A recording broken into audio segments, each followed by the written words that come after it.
ಇದೇ ವಿಚಾರಕ್ಕೆ ಸಂಬಂಧಪಟ್ಟಂತೆ ಮಾತನಾಡುವುದಕ್ಕೆ ಆಧ್ಯಾತ್ಮಿಕ ಚಿಂತಕರಾದಂತಹ ಕಮಲಾಕರ್ ಭಟ್ರವರು ದೂರವಾಣಿ ಸಂಪರ್ಕಕ್ಕೆ ಸಿಕ್ಕಿದ್ದಾರೆ. ಅವರನ್ನು ಮಾತನಾಡಿಸ್ತಾ ಹೋಗೋಣ. ಗುರುಜಿ ನಮಸ್ತೆ. ನಮಸ್ಕಾರ. ದರ್ಶನ್ ಈಗಾಗಲೇ ಕೊಲೆ ಕೇಸ್ನಲ್ಲಿ ಸಾಲು ಸಾಲು ಸಂಕಷ್ಟವನ್ನು ಎದುರಿಸ್ತಾ ಇದ್ದಾರೆ. ಈ ಸಂದರ್ಭದಲ್ಲಿ ಕೇರಳದ ಕಣ್ಣೂರಿನ ಮಡಾಯಿಕಾಯಿ ದೇವಸ್ಥಾನದಲ್ಲಿ ದರ್ಶನ್ ಪ್ರತ್ಯಕ್ಷರಾಗಿರುವಂಥದ್ದು. ಈ ದೇವಸ್ಥಾನದ ಹಿನ್ನೆಲೆ ಮತ್ತು ವಿಶೇಷತೆಯನ್ನು ತಿಳಿಸ್ಕೊಡ್ಬಹುದಾ ಅಂತ ಹೇಳಿ ಗುರುಜಿ? ಖಂಡಿತ. ಮಡಾಯಿಕಾವು ದೇವಸ್ಥಾನ ಒಂದು ಭಗವತಿಯ ಅದ್ಭುತವಾದಂತಹ ತಾಣ.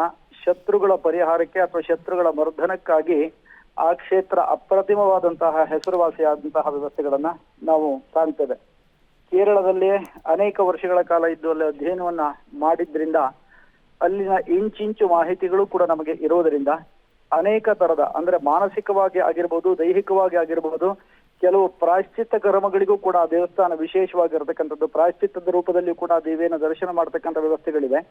ಇನ್ನೊಂದು ಅಂತ ಹೇಳಿದ್ರೆ, ನನಗೆ ಬಂದಿರಬಹುದಾದ ಅಥವಾ ಯಾವುದೇ ವ್ಯಕ್ತಿಗೆ ಬಂದಿರತಕ್ಕಂತಹ ಸಂಕಷ್ಟಗಳ ಪರಿಹಾರಕ್ಕಾಗಿ ಆ ದೇವಿಯನ್ನು ಮೊರೆ ಹೋಗುವಂತಹ ಪ್ರಕ್ರಿಯೆಗಳು, ಅಲ್ಲಿ ಬೇರೆ ಬೇರೆ ರೀತಿಯಾಗಿರತಕ್ಕಂತಹ ಬಲಿ ಇತ್ಯಾದಿಗಳನ್ನು ಮಾಡುವಂತಹ ಕ್ರಮಗಳು, ಶತ್ರು ಸಂಹಾರಾದಿ ಯಾಗಗಳನ್ನು ಮಾಡುವಂತಹ ಕ್ರಮಗಳು ಇತ್ಯಾದಿಗಳನ್ನ ನಾವು ಕಣ್ಣೂರಿನ ಸಮೀಪದಲ್ಲಿರ್ತಕ್ಕಂತಹ ಮಡಾಯಿಕಾವು ದೇವಸ್ಥಾನದಲ್ಲಿ ಇಂದಿಗೂ ಕೂಡ ಕಾಣ್ತಾ ಇದ್ದೇವೆ. ಅದರಿಂದ ಸಫಲತೆಗಳು ಕೂಡ ಸಿಕ್ಕಿದೆ ಅನ್ನೋದಕ್ಕೆ ಸಾವಿರಾರು ಉದಾಹರಣೆಗಳಿದೆ. ಗುರುಜಿ, ಈಗ ಶತ್ರು ಸಂಹಾರದ ಯಾಗದಲ್ಲಿ ದರ್ಶನ್ ಭಾಗಿಯಾಗಿದ್ದಾರೆ ಎನ್ನುವಂತಹ ಮಾತುಗಳು ಕೇಳಿ ಬರ್ತಾ ಇದೆ. ಏನಿದು ಶತ್ರು ಸಂಹಾರದ ಯಾಗ, ಹೇಗೆ ನಡೆಸ್ತಾರೆ, ಇದರ ವಿಶೇಷತೆಗಳ ಬಗ್ಗೆ ತಿಳಿಸ್ಕೊಡ್ಬಹುದಾ ಅಂತ? ಖಂಡಿತ. ಶತ್ರು ಸಂಹಾರ ಯಾಗ ಅಂತಂದ್ರೆ, ಉದಾಹರಣೆಗೆ ಈಗ ಯಾವುದೋ ಒಬ್ಬ ವ್ಯಕ್ತಿಯ ಮೇಲೆ ಇನ್ಯಾರೋ ಒಂದು ಪ್ರತಿರೋಧವನ್ನು ಉಂಟು ಮಾಡ್ತಾ ಇದ್ದಾನೆ ಅಥವಾ ಆತನನ್ನ ಕಟ್ಟಿ ಹಾಕಬೇಕು ಅಂತಕ್ಕಂತಹ ಸಂದರ್ಭದಲ್ಲಿ, ಅಥವಾ ಯಾವುದೋ ರೀತಿಯಾಗಿರ್ತಕ್ಕಂತಹ ತನಗೆ ತೊಂದರೆಗಳಾಗಿದೆ, ಆ ತೊಂದರೆಗಳಿಂದ ನಾನು ಬಚಾವಾಗಬೇಕು ಅಂತಾದ್ರೆ ನಮ್ಮ ಎದುರಿಗೆ ಇರುವಂತಹ ಯಾವ ಶತ್ರುಗಳು ಇರ್ತಾರೋ ಶತ್ರುಗಳನ್ನು ಮರ್ದಿಸಬೇಕಾದಂತಹ ಅನಿವಾರ್ಯತೆಗಳು ಮಾನವನಲ್ಲಿ ಪ್ರತಿಯೊಬ್ಬರಲ್ಲೂ ಕೂಡ ಇರ್ತದೆ. ಹಾಗಾಗಿ ಆ ಮಾನವ ಸಹಜವಾದಂತಹ ವ್ಯವಸ್ಥೆಗಳಿಂದ ಅದು ತಾಂತ್ರಿಕವಾದಂತ ಯಜ್ಞ, ತಂತ್ರವಿದ್ಯೆ, ಯಾಂತ್ರಿಕ, ತಾಂತ್ರಿಕ ಮತ್ತು ಮಾಂತ್ರಿಕ ಎನ್ನುವಂತ 3 ಕ್ರಮಗಳು. ಯಂತ್ರವನ್ನು ರಚಿಸಿ ತಂತ್ರವನ್ನು ಮಾಡಿ ಮಂತ್ರವನ್ನು ಪಠಿಸಿದಾಗ ಒಂದು ದೇವತಾ ಸಾಯುಜ್ಯ ಅಥವಾ ದೇವತಾ ಪೂರ್ಣಾನುಗ್ರಹ ಸಿಕ್ಕತ್ತೆ ಅಂತಕ್ಕಂಥದ್ದು ಪ್ರಾಚೀನ ಪರಂಪರೆಯ ನಂಬಿಕೆ. ಆದ್ರಿಂದ ಅದಕ್ಕೆ ಬಳಸುವಂತಹ ವ್ಯವಸ್ಥೆಗಳು ಕೂಡ ಬೇರೆ ಬೇರೆ ಆಗಿರ್ತದೆ. ಈ ಮಾಮೂಲಿ ಆಗಿರತಕ್ಕಂತಹ ನಾವು ಉದಾಹರಣೆಗೆ ಯಾವುದೋ ಒಂದು ಚಂಡಿಕಾ ಹೋಮವನ್ನು ಮಾಡೋದಿದ್ರೆ ಕೇವಲ ಪರಮಾನ್ನಾದಿ ದ್ರವ್ಯಗಳಿಂದ ಹೋಮವನ್ನು ಮಾಡತಕ್ಕಂತಹ ಪ್ರಕ್ರಿಯೆಗಳು. ಆದರೆ ಶತ್ರು ಸಂಹಾರ ಯಾಗಕ್ಕೆ ಬಳಸುವಂತದ್ದು ಎಲ್ಲವೂ ಕೂಡ ತಾಮಸೀಯ ಆಹಾರಗಳಾಗಿರ್ತದೆ. ಹಂದಿಯ ತುಪ್ಪ ಇರಬಹುದು ಅಥವಾ ಬೇರೆ ಬೇರೆ ರೀತಿಯಾಗಿರ್ತಕ್ಕಂತಹ ಒಂದಿಷ್ಟು ಕೊಬ್ಬಿನ ಅಂಶವನ್ನು ಬಳಸಿಕೊಳ್ತಕ್ಕಂಥದ್ದಿರ್ಬೋದು, ಕಾಸರ್ಕದ ಸಮಿಧಗಳಿರ್ಬೋದು ಅಥವಾ ಮೆಣಸಿನಕಾಯಿ ಇರ್ಬೋದು, ಇನ್ನೂ ಕೂಡ ಅನೇಕ ರೀತಿಯಾಗಿರ್ತಕ್ಕಂತಹ ಕೆಲವು ದ್ರವ್ಯಗಳನ್ನು ಬಳಸಿ ಶತ್ರು ಸಂಹಾರ ಯಾಗವನ್ನ ಮಾಡಿದಾಗ ಅಲ್ಲಿ ಪ್ರಧಾನವಾಗಿ ಶತ್ರು ಸಂಹಾರವನ್ನ ಮಾಡಿದ್ದೇ ಆದರೆ ಅಥವಾ ಮಾಡುವಂತಹ ವ್ಯಕ್ತಿಯ ಒಂದು ವಿಶೇಷವಾಗಿರತಕ್ಕಂಥ ಒಂದು ಪ್ರತಿಬಿಂಬವನ್ನ ಒಂದು ಪಿಷ್ಟಮಯವಾಗಿ ಅಂದ್ರೆ ಹಿಟ್ಟಿನಿಂದ ತಯಾರಿಸಿದಂತಹ ಒಂದು ಬಿಂಬವನ್ನ ಮಾಡಿ ಅದಕ್ಕೆ ಆ ಶತ್ರುವಿನ ಹೆಸರನ್ನ ಅಭಿಮಂತ್ರಿಸಿ ಅಲ್ಲಿ ನಾವು ಪೂಜೆಯನ್ನ ಮಾಡಿ ಅಥವಾ ಅದಕ್ಕೆ ಬೇರೆ ಬೇರೆ ರೀತಿಯಾಗಿರ್ತಕ್ಕಂತಹ ವ್ಯವಸ್ಥೆಗಳನ್ನ ಮಾಡಿದಾಗ ಆ ವ್ಯಕ್ತಿಗಳಿಗೆ ತೊಂದರೆಗಳಾಗುತ್ತೆ. ಅಂದ್ರೆ ನಮ್ಗೆ ಯಾರು ಶತ್ರುಗಳು ಇರ್ತಾರ ಆ ವ್ಯಕ್ತಿಗಳಿಗೆ ಮಾನಸಿಕವಾಗಿ, ದೈಹಿಕವಾಗಿ ಎಲ್ಲಾ ತರದಲ್ಲಿ ಕೂಡ ಆರ್ಥಿಕವಾಗಿ ಕೂಡ ತೊಂದರೆಗಳು ಬೀಳುತ್ತೆ ಎನ್ನುವಂಥದ್ದು ಅಲ್ಲಿನಿಂದ ಹಿಡಿದು ಇಂದಿನವರೆಗೂ ಕೂಡ ನಡೀತಾ ಇರತಕ್ಕಂಥ ಸತ್ಯವಾಗಿದೆ.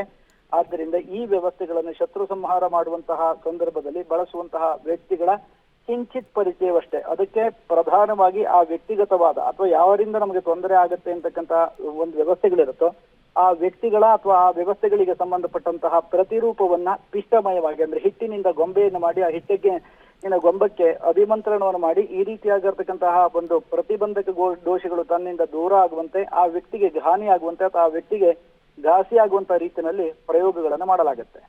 ಗುರುಜಿ, ಈ ಮಡಾಯಿಕಾವು ದೇವಸ್ಥಾನಕ್ಕೆ ಈ ಹಿಂದೆ ರಾಜಕಾರಣಿಗಳು ಕೂಡ ಹೋಗಿದ್ರು.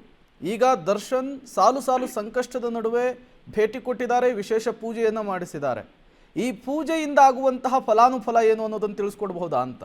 ಖಂಡಿತ. ಯಾವುದೇ ಕಾರಣಕ್ಕೆ ರಾಜಕಾರಣಿಗಳು ತಮ್ಮ ಸ್ವಾರ್ಥವನ್ನು ಇಟ್ಟುಕೊಂಡೇ ಮನುಷ್ಯರಾಗಿ ಹುಟ್ಟಿದಂತಹ ಪ್ರತಿಯೊಬ್ಬರು ಕೂಡ ಸ್ವಾರ್ಥಿಗಳೇ ಆಗಿರುತ್ತಾರೆ. ಸ್ವಾರ್ಥವನ್ನು ಬದಿಗೊತ್ತಿ ನಾನೊಬ್ಬ ನಿರುಪದ್ರವಿ ಅಥವಾ ಸ್ವಾರ್ಥ ಇಲ್ಲದಂತಹ ವ್ಯಕ್ತಿ ಅಂತ ಹೇಳಿದ್ರೆ ಅದೊಂದು ನಗೆಪಾಟಿಲಿನ ಸಂಗತಿ ಆಗುತ್ತೆ. ಆದ್ರಿಂದ ಯಾವುದೇ ಕಾರಣಕ್ಕೂ ಕೂಡ ಸ್ವಾರ್ಥವನ್ನು ಇಟ್ಟುಕೊಂಡಿರ್ತಕ್ಕಂತಹ ವ್ಯವಸ್ಥೆಗಳಲ್ಲಿ ಕಲವು ದುರ್ಗಿ ವಿನಾಯಕು ಅಂತ ಕಲಿಯುಗದಲ್ಲಿ ಅತ್ಯಂತ ಕ್ಷಿಪ್ರಪ್ರದವಾದ ಅತಿ ಶೀಘ್ರದಲ್ಲಿ ವರವನ್ನು ಕೊಡ್ತಕ್ಕಂಥ ದೇವತೆಗಳು ಎರಡೇ. ಒಂದು ದುರ್ಗಿ ಅರ್ಥಾತ್ ಮಹಾಮಾಯೆ ಅಥವಾ ಇನ್ನೊಂದು ಗಣಪತಿಯನ್ನ ಅಥವಾ ದುರ್ಗೆಯನ್ನು ಪ್ರಾರ್ಥನೆ ಮಾಡಿಕೊಡ್ತಕ್ಕಂಥ ವ್ಯವಸ್ಥೆಗಳಿದೆ. ಈ ಮಹಾಮಾಯೆಯ ಒಂದು ತಾಣ ಏನಿದೆಯೋ ಇದು ತಾಮಸೀಯ ತಾಣ ಆಗಿರೋದ್ರಿಂದ ಶತ್ರುಗಳ ಮರ್ದನವ ಆಗಿ ತಾನಂದುಕೊಂಡಂತಹ ಕೆಲಸಗಳಲ್ಲಿ ತನಗೆ ವಿಜಯ ಎನ್ನುವಂಥದ್ದು ಸಿಕ್ಕಲಿ ಅನ್ನುವಂತಹ ಉದ್ದೇಶಗಳಿಂದಾಗಿ ಮಾಡುವಂಥದ್ದು. ಅದನ್ನ ಭಕ್ತಿಪೂರ್ವಕವಾಗಿ ಯಾವುದೇ ರೀತಿಯಾಗಿರ್ತಕ್ಕಂತಹ ಲೋಪವೂ ಕೂಡ ಇಲ್ಲದಂತೆ ಮಾಡಿದರೆ ಅದರಿಂದ ಖಂಡಿತ ಆ ಮಾಡುವಂತ ವ್ಯಕ್ತಿಗೆ ಅದರಿಂದ ಪ್ರತಿಫಲಗಳು ಅಂದಿನಿಂದ ಹಿಡಿದು ಇಂದಿನ ತನಕನೂ ಕೂಡ ಸಿಕ್ಕತ್ತೆ ಎನ್ನುವುದು ಕೂಡ ಸ್ಪಷ್ಟವಾಗಿರುವ ವಿಚಾರ. ಗುರುಜಿ, ಈಗಾಗಲೇ ದರ್ಶನ್ ಅವರ ಜಾಮೀನನ್ನ ರದ್ದು ಮಾಡಬೇಕು ಅಂಥೇಳಿ ಪೊಲೀಸರು ಸುಪ್ರೀಂ ಕೋರ್ಟ್ನ ಮೊರೆ ಹೋಗಿದ್ದಾರೆ. ಹಾಗಾಗಿ ಈ ಶತ್ರು ಸಂಹಾರದ ಯಾಗ ಆ ವಿಚಾರಗಳ ಮೇಲೆಲ್ಲ ಪರಿಣಾಮ ಬೀರುವಂತಹ ಸಾಧ್ಯತೆ ಇರುತ್ತಾ, ಹೇಗೆ ಅಂತ ಗುರುಜಿ ಇದು? ದೈವಾಧೀನಂ ಜಗತ್ಸರ್ವಂ ಮಂತ್ರ ಅಧೀನಂತು ದೈವತಂ ಎನ್ನುವುದಾಗಿ ಸಂಸ್ಕೃತದ ಶಬ್ದ. ಪ್ರಪಂಚ ಎಲ್ಲವೂ ಕೂಡ ದೇವತೆಗಳ ಅಧೀನ, ಆ ದೇವರು ಅಂತಕ್ಕಂಥವನು ಕೂಡ ಮಂತ್ರಕ್ಕೆ ಅಧೀನ ಅಂತ.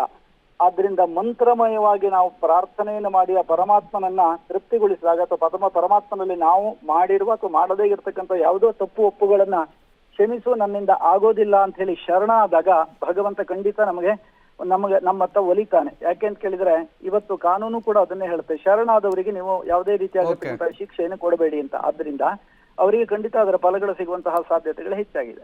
ಗುರುಜಿ, ಪೂಜೆಯಲ್ಲಿ ಭಾಗಿಯಾಗಬೇಕು ಅಂದ್ರೆ ಯಾವ ರೀತಿಯ ನಿಯಮ ಇರುತ್ತೆ? ಪೂಜೆ ಆಗಿ ಆದ್ಮೇಲೆ ಮತ್ತೆ ಏನಾದರೂ ದೇವಸ್ಥಾನಕ್ಕೆ ಭೇಟಿ ಕೊಡೋದು, ಮತ್ತೆ ಬೇರೆ ಬೇರೆ ಪೂಜೆಯಲ್ಲಿ ಭಾಗಿಯಾಗೋದು, ಆ ಥರ ಏನಾದರೂ ಇರುತ್ತಾ, ಹೇಗೆ ಅಂತ? ಖಂಡಿತ ಒಂದು ವ್ರತ ಎನ್ನುವಂಥದ್ದು ಅಥವಾ ಒಂದು ಅನುಷ್ಠಾನ ಎನ್ನುವಂಥದ್ದು ಪೂರೈಸಬೇಕಾದ್ರೆ ಇಂತಿಷ್ಟು ದಿನಗಳ ಕಾಲ ಅಂತಿದೆ.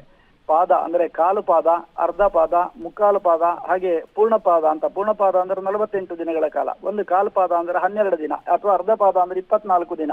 ಹೀಗೆ ಆಯಾ ವ್ಯವಸ್ಥೆಗೆ ಸಂಬಂಧಪಟ್ಟಂತೆ ಒಂದು ಉದಾಹರಣೆಗೆ ಯಾವುದೋ ಒಂದು ಊರಿಂದ, ಬೆಂಗಳೂರಿಂದ ಶಿವಮೊಗ್ಗಕ್ಕೆ ಬರಬೇಕು ಅಂತಾದ್ರೆ ಎಷ್ಟು ಕಾಲ ಅಗತ್ಯತೆ ಇದೆ ಅಂತಕ್ಕಂಥದ್ದನ್ನ ಹೇಗೆ ನಾವು ಅಳಿತೇವೆಯೋ, ಯಾವುದೇ ಒಂದು ಸುಕರ್ಮ ಅಥವಾ ದುಷ್ಕರ್ಮಗಳು ಆಗಬೇಕು ಅಂತಾದ್ರೂ ಕೂಡ ನಿಗದಿತ ಕಾಲಗಳಿರುತ್ತೆ. ಆ ನಿಗದಿತ ಸಮಯಕ್ಕೆ ಸಂಬಂಧಪಟ್ಟಂತೆ ಅಷ್ಟು ದಿನಗಳ ಕಾಲ ಆರಾಧನೆಯನ್ನು ಮಾಡಲೇಬೇಕಾಗುತ್ತೆ. ಆ ಕಾರಣಕ್ಕೆ ಅಲ್ಲಿ ಮಾಡಿರ್ತಕ್ಕಂತಹ ಪೂಜೆ ಯಾವುದು ಅನ್ನೋದ್ರ ಬಗ್ಗೆ ಸಂಪೂರ್ಣವಾಗಿರ್ತಕ್ಕಂಥ ಮಾಹಿತಿ ಇಲ್ಲದೇ ಇರುವುದರಿಂದ ಈ ಶತ್ರು ಸಂಹಾರ ಯಾಗಕ್ಕೆ 12 ದಿನ, 24 ದಿನ, 48 ದಿನಗಳ ಕಾಲ, 108 ದಿನಗಳ ಕಾಲ ಹೀಗೆಲ್ಲ ಪರಿಮಿತಿಯನ್ನು ಹಾಕಿ ಅದನ್ನು ಮಾಡುವಂತ ಕ್ರಮಗಳಿದೆ. ಧನ್ಯವಾದಗಳು ಗುರುಜಿ, ಪಬ್ಲಿಕ್ ಟಿವಿ ಜೊತೆ ಮಾತನಾಡಿದ್ದಕ್ಕಾಗಿ. ದರ್ಶನ್ ಅವರು ಮಡಾಯಿಕಾವು ದೇವಸ್ಥಾನದಲ್ಲಿ ಕುಟುಂಬ ಸಮೇತರಾಗಿ ಶತ್ರು ಸಂಹಾರ ಯಾಗದಲ್ಲಿ ಭಾಗಿಯಾಗಿದ್ದಾರೆ. ಈ ಯಾಗ ಇದೆಯಲ್ಲ, ಅದು ತನ್ನದೇ ಆದಂತಹ ಐತಿಹ್ಯವನ್ನು ಕೂಡ ಹೊಂದಿರುವಂಥದ್ದು. ನಟ ದರ್ಶನ್ಗೆ ಈಗಲೂ ಕೂಡ ಶತ್ರು ಕಾಟ ಇದೆಯಾ? ಶತ್ರು ಕಾಟದ ನಿವಾರಣೆಗೆ ದೇವತೆಯ ಮೊರೆ ಹೋದ್ರ ದರ್ಶನ್ ಅನ್ನುವಂತಹ ಪ್ರಶ್ನೆ. ಮಾಠ ಮಂತ್ರ, ಶತ್ರು ಬಾಧೆ ತಡೆಗೆ ಶತ್ರು ಸಂಹಾರದ ಪೂಜೆ. ಕಣ್ಣೂರಿನ ಮಡಾಯಿಕಾವು ದೇವಾಲಯ ಶತ್ರು ಸಂಹಾರ ಪೂಜೆಗೆ ಪ್ರಸಿದ್ಧಿ. ಶತ್ರು ಸಂಹಾರಕ್ಕೆ ಭಗವತಿಯ ಮೊರೆ ಹೋಗಿದ್ದಾರೆ ಈ ಹಿಂದೆ ರಾಜಕಾರಣಿಗಳು. ಕುಟುಂಬ ಸಮೇತರಾಗಿ ಭಗವತಿಗೆ ಮೊರೆ ಹೋಗಿದ್ದಾರೆ ದರ್ಶನ್. ಹಾಗಾದ್ರೆ ದರ್ಶನ್ಗೆ ಶತ್ರು ಕಾಟ ಇನ್ನೂ ಇದೆಯಾ? ಯಾಕಾಗಿ ದರ್ಶನ್ ಈ ಯಾಗದಲ್ಲಿ ಭಾಗಿಯಾಗಿದ್ರು?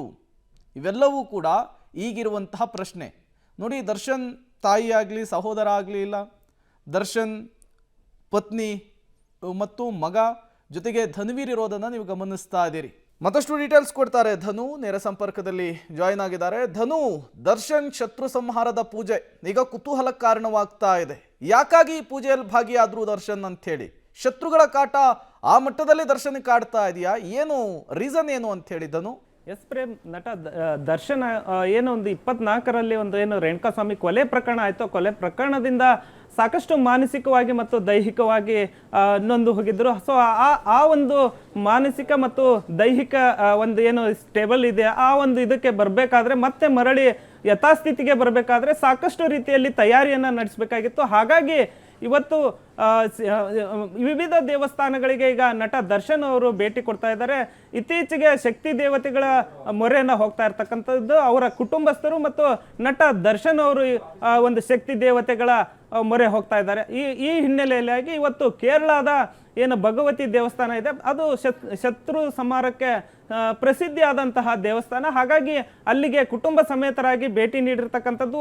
ಈ ಹಿಂದೆ ರಾಜಕಾರಣಿಗಳು ಸಾಕಷ್ಟು, ನಮ್ಮ ರಾಜ್ಯದ ರಾಜಕಾರಣಿಗಳು ಸಾಕಷ್ಟು ಜನ ಅಲ್ಲಿಗೆ ಹೋಗಿ ಶತ್ರು ಸಂಹಾರ ಪೂಜೆಯನ್ನ ಮಾಡಿಸಿರ್ತಕ್ಕಂಥದ್ದು. ಹೀಗಾಗಿ ಈ ಹಿನ್ನೆಲೆಯಲ್ಲಿ ಇವತ್ತು ನಟ ದರ್ಶನ್ ಅವರು ಕುಟುಂಬ ಸಮೇತರಾಗಿ ನಟ ಧನ್ವೀರ್ ಅವರ ಜೊತೆಗೆ ಹೋಗಿ ಈ ಒಂದು ಶತ್ರು ಸಂಹಾರ ಪೂಜೆಯನ್ನ ಮಾಡಿರ್ತಕ್ಕಂಥದ್ದು. ಪ್ರೇಮ್, ಓಕೆ, ಥ್ಯಾಂಕ್ ಯು ಧನು ತಮ್ಮೆಲ್ಲ ಮಾಹಿತಿಗಾಗಿ.